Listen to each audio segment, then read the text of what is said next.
Hey guys, so today I'm going to be looking at people who had disturbing first dates. So yeah, let's just get right into the video. I went on a single date with a woman. I learned she dated separately, both my brother and cousin, coincidentally. I guess this isn't that disturbing because she dated them separately, right? I guess that is still kind of weird if you end up dating this person that dated your brother, so then she's your brother's ex and you bring her home. Someone told me she really wanted a Jaguar when she was in high school, but her dad bought her a Prius instead, so she crashed it on purpose. And then he bought her another Prius and she crashed it again. I guess he learned his lesson afterwards and bought her a Jaguar. The dad learned his lesson? Excuse me? If that was me, I would have gotten a slap. If I bought my kid a car and then he crashes it on purpose so I can buy him a better car, get out. Get out of the house. You know what? You can live on your own now. Okay. You want to do shit like that? Go pay for your own car. Bye. Not me, but my friend matched with a woman online, and after they talked for 3 days, she said she has to tell him something and it might be a deal breaker. He googled her name immediately and turns out that she served time because she was a teacher and she slept with a student. The mugshot was unmistakable. So then he talked to her and she brought up something else entirely that wasn't that bad, like she lived with her parents or something. Her deal breaker is because she lives with her parents. That's not a deal breaker anymore, man. Times are tough these days. What's a deal breaker is a teacher sleeping with a student. As if she doesn't tell him that. That's crazy. Met a guy. He was cute and nice. Spent some time on a bench in the park after having some coffee at a nice cafe.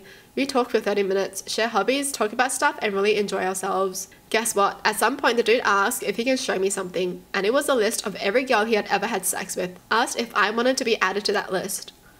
Like, the dude literally had names and all. Besides showing on the first date, it was creepy, even if he showed me after a month. Obviously, I left. Still gave me a weird feeling about it. Dude, he keeps a list of every single girl he has sex with? That's like some psycho shit, man. We went to a brunch spot and then talked in his car. He started trying to kiss me, touch me, and he kept saying, "Stop trying to play hard to get. I know you want it," as he was holding my wrist together since I was trying to get his hands from trailing up my thigh. Played the fake phone call thing and blocked him on everything. To this day, he thinks I enjoyed it and just didn't want to look like a whore on the first date. That is so scary. Are you kidding me? Someone asking for consent is the most sexy thing ever. Alright? He told me he was a gambling addict, and when I asked if he had tried to stop, he said he didn't get much out of his meetings at Gamblers Anonymous because the other people there were low stakes grammars playing bingo, and he was more of a high roller, so he couldn't relate.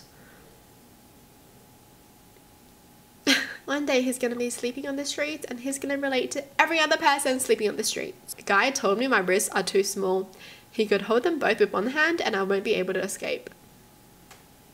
Why do guys think this is okay to say? Like, if those are your intrusive thoughts, just keep it within you. I mean, I guess it's good that they say it out loud, so, you know we can run. But damn, dude. Scary. She was French. She taught English in England. She hated England and the English. She didn't read books. She didn't like films or music. And she thought disabled people couldn't feel pain.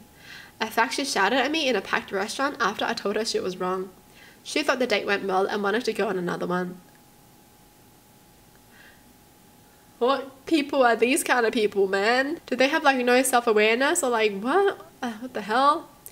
No way, you're dumb and you have no self-awareness. A regular at the bar I went to was clearly into me. We had similar interests. So eventually we went home after last call one night. He told me the next day he was homeless and was at the bar so much because he did odd jobs in exchange for drinks. He was persistent in asking what I was doing that day, and I said I was seeing some friends to watch the Eagles game. He found out where I was and proceeded to ask if we were in a relationship. I said no, and he sent me a bunch of long-winded messages about how he thought he loved me, but I'm clearly just like the other girls and a bitch who broke his heart. I learned this months later, but apparently he was trying to get all the other regulars to talk to me for him after I blocked him. He truly didn't understand how creepy and fixated he came off. I literally had nightmares about him showing up to my apartment since he knew where I lived. That's scary! Guy told me when he was young, he tortured a cat to see what would happen. He was 16. That's old enough to know what would happen, you idiot. 16 years old, are you kidding me? Matched with this guy and couldn't go out for a few days, so we chatted on the phone and really hit it off. Set up a date for the weekend. He was picking up the place. We lived in neighbouring cities, so we met in the middle, about 30 to 45 minutes for both of us. He said it would be a nice place, so I made sure to dress up cute. I arrive and expect to be going to a cute dressy-ish restaurant and have dolled myself up. Finally find the restaurant and I think I must be lost or at the wrong place because this is not what I thought when he said a nice seafood restaurant. It's like a bingo night inside. Both the place and diners are old. I'm talking 65 plus exclusively, and it is shabby and nothing special. So I text him thinking I must have the wrong place. Nope, this is it. So things aren't off to a great start. We are the only young people. It's weird and clearly not any kind of date place. I'm a little thrown because we'd been talking and he clearly stated that it was a classy place and to dress up. What, dress up for all these 70-year-olds to be looking at ya? Oh no! You know what? Yeah, I drive back for 30 minutes. It's fine. We sit down and order and start chatting. I'm already thinking things are a little sus but trying to keep an open mind. I ask him how he's doing and try to ease into things with a bit of small talk. He starts complaining instantly, like full on whining, and things go from weird to uncomfortable fast. He's pissed off about stuff at work and venting like crazy. Not a great first date impression, like dude, I don't know you yet. Maybe keep things a little more light in the beginning. And then things fall off a cliff. He starts telling me that he thinks all these women like to cry rape are just a bunch of liars and whores.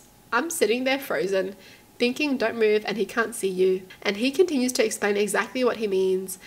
I can assure you I didn't ask. How he thinks they are attention seekers. They are all lying, they're making it up. They really actually want it. Meanwhile, I'm giving Cleo what the F are you talking about signals. Like, homeboy, do you think you're getting a girlfriend with those bullshit thoughts falling out of your mouth? I am silently plotting on how to escape from this situation because clearly this man is a threat to women and I have driven out of my way to see him. Wrong move, obviously.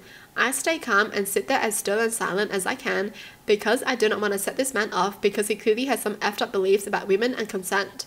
I am legit scared of this dude. We're wrapping up dinner when this all goes down, so I know that my time in a public restaurant is quickly running out. I'm not parked far from outside the restaurant, so I decide rather than piss him off by rushing out, I'll bid my time and leave in a few moments. I have always found it better to not piss off or reject men you're afraid of until you're far, far, far away and well out of their reach.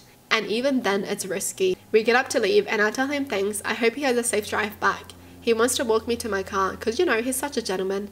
I tell him, no, we're in opposite directions and my car's right here, I'm good.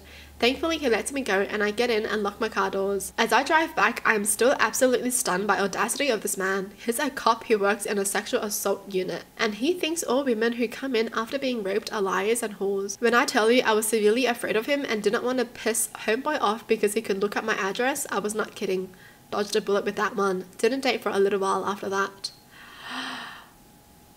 Are you kidding me? So every woman who's been coming to him for help, he's just like mocking them in his head? Oh my gosh. That is scary, dude. Are you kidding me? Seriously though, if someone tells you that they're bringing you to a nice seafood restaurant and tells you to dress up and you get there and it's not the nice seafood restaurant, leave. Because they already lied to you. They have not even met you yet and they already lied, so that's already a red flag. Just leave, honestly. No point going in on a date after that. But I guess this person didn't want to piss him off, hey? Because he's a cop. Man, that's a scary thing. What the hell? Well, that's it for the video. Hope you guys enjoyed. Tell me in the comments down below what your thoughts are. And as always, thanks for watching. Hope you guys liked it and I'll see you guys next time. Bye!